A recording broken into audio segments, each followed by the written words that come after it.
老师觉得中国应该怎么走？中国有机会真的转型成功吗？我现在刚才这个洪林兄讲的这个对苏联的理解啊，我给你做一个注脚，我讲一个小故事。我为了了解你讲的这个问题，苏联的红色精英是怎么摇身一变变成新权贵的，我曾经采访过圣彼得堡市的一位共产党原区委书记。我采访他实际上是1995年，离苏共解体是4年以后。当时我采访的时候，他的身份是一家私营银行的董事长、老板。那我就问了他一个这个很冒犯的问题，我说：“您原来是共产党的区委书记，你哪里有钱啊？你怎么能开银行啊？”他笑了，他说：“你是外国人，我跟你讲也没关系。而且他说我告诉你这些，在我们俄罗斯就是合法的。”我说：“你怎么做到的？”他说：“很简单呢。他说我原来区委书记，这些工厂的厂长都是我任命的。在共产党宣布解散那天晚上，我把他们全部叫到我办公室来，说要我们开个会，说明天早上你们什么都不是了，全完了。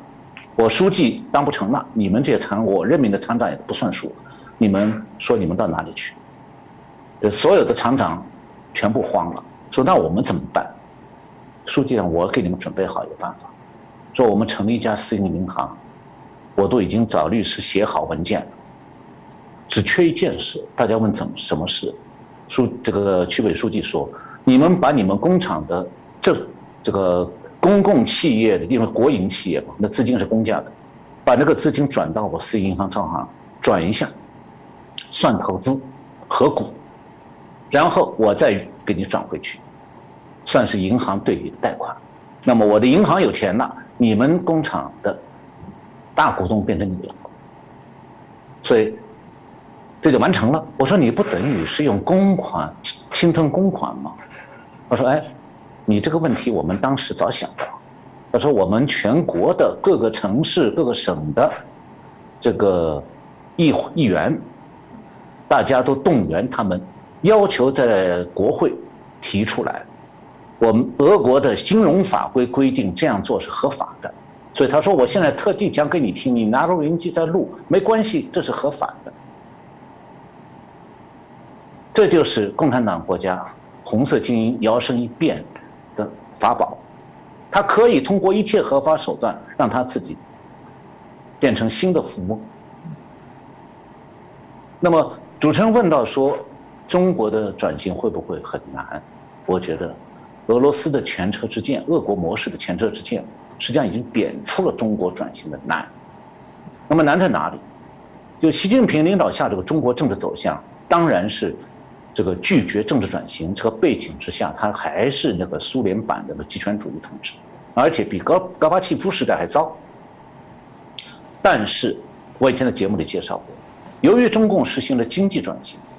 通过经济市场化和官员私有制，建立了共产党资本主义，就 communist capitalism。那么苏联这种资本主义呢，我把它叫做 comrade capitalism， 就同志式的资本主义。就是苏联这批资本家原来都是共产党的 comrades， 都是共产党同志，现在一转眼他们全部也成资本家了。但是人家转的时候，人家是先转成民主党员，然后再转成资本家。中共呢，是我自己还是共产党员身份，但是我现在就是资本家了。虽然马克思说要打倒共产党，要打倒资本主义，那中共呢，现在是资本家共产党员掌控这个中国，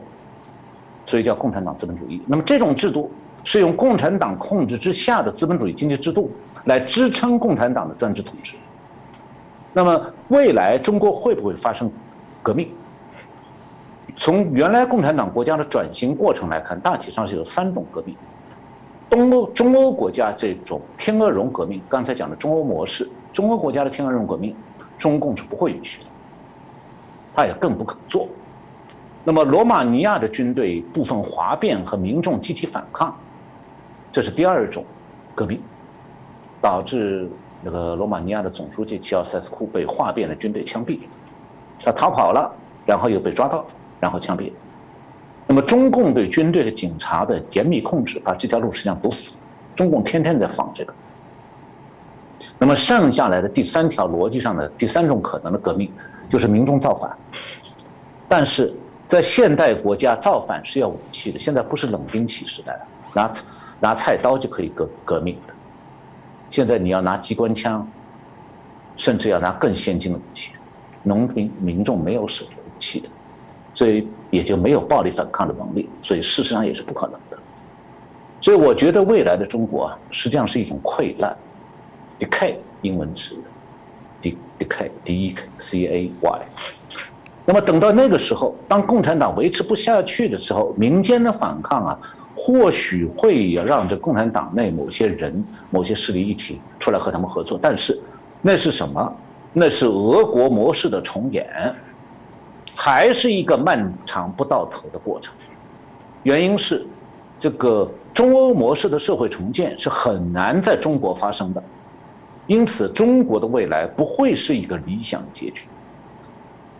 中共的红色价值观是会不断的把政治转型引导到威权道路上去，就像前面主持人点到这样。那么同时，如果还有一种情况，那就是深受共产党底层造反价值观影响的民众里头，如果有人想再度暴力夺权，就共产党之后他来暴力夺权，那么无非又是一轮类似共产党的革命，那就还是红色革命。所以从这个角度来讲的话，站在台湾队的立场来看的话，台湾是离中国太近。那么，所以对台湾而言，不但是有近忧，近忧就是中共正在对台湾做军事威胁，那还有远虑。远虑就是，即便中国出现政治转型，它还会出现威权主义政权的，而且这种威权主义政权仍然是对台湾的威胁。所以，对中共的未来，台湾不但不要保持温情的、不切实际的那种幻想，以为只要抱紧中共就不会有灾难。事实上，在不发生台海战争的情况下，抱紧中共仍然可能是为中共或者后继的威权政权寻找。那么，台湾自己的安全和稳定，要不断考虑到中共以及它的后面的各种政权，它可能制造的种种麻烦。那么这种外部环境的现实啊，可能是会延续几十年。是，我想老师刚刚提的部分，应该很多希望推动中国民主化的过程当中，心情应该会一揪哦。这个还是要帮他问，老师难道都没有那个，就算是1/1000的这种可能，真的都没有一点点机会跟希望吗？我今天讲的内容是比较坦率的，我不想用一些好听的话去做什么这个大家心里听了以后心里舒服的那种话语，因为毕竟我不是什么文宣人员啊，我只代表我自己讲我所知道的事情。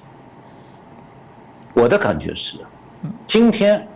呼喊着要拥抱中共、靠近中共、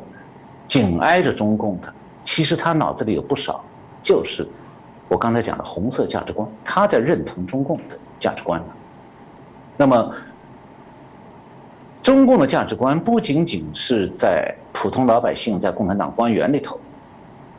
我可以讲，我在中国的那些个小学同学、中学同学、大学同学当中，这一类的现象，就是抱着红色价值观不放的，大有人在。所以中国人在海外的和在国内的，如果他们交流的话，通过社交媒体经常谈不起来，原因是总会有那么几个话不投机三句多的家伙，原因就是价值观不一致。所以你要找价值观完全一致的人是很难的，谈着谈着就是会因为价值观不同而发生分歧的。这个问题如果用到转型问题上，它就是大问题。就是你想一下，你的这个国家如果真的有民主选举，的选票会投向谁？很可能是投给原共产党官员。现在摇身一变，像变成叶利钦了。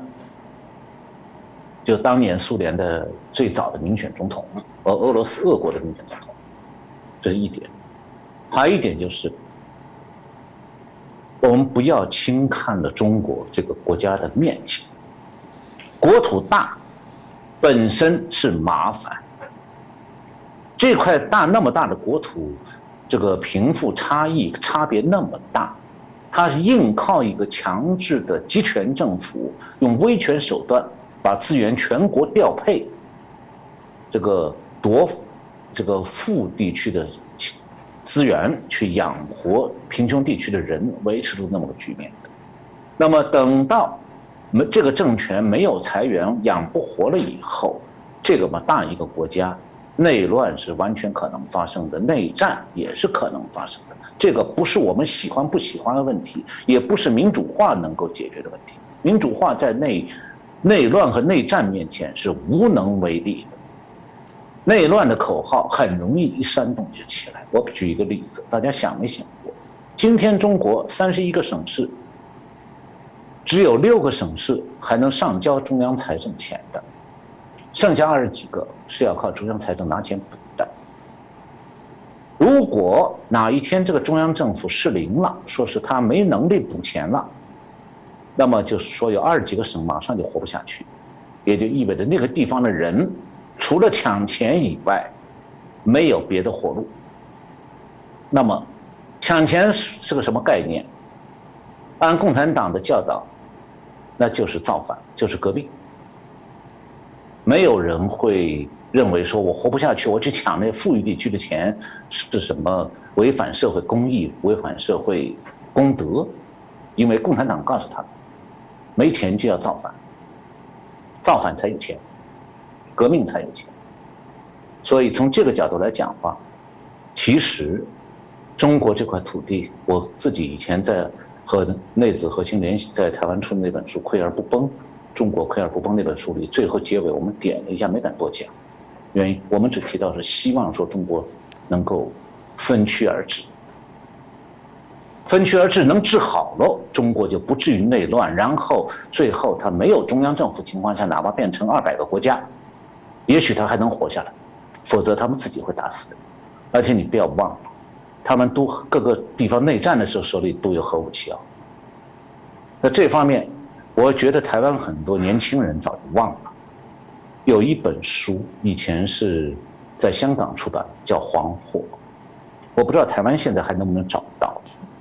如果找到的话，我建议你们看一下。就关心中国大陆未来的人看一下这本书，是有好处的。会对最坏的前景有一个清醒的认识。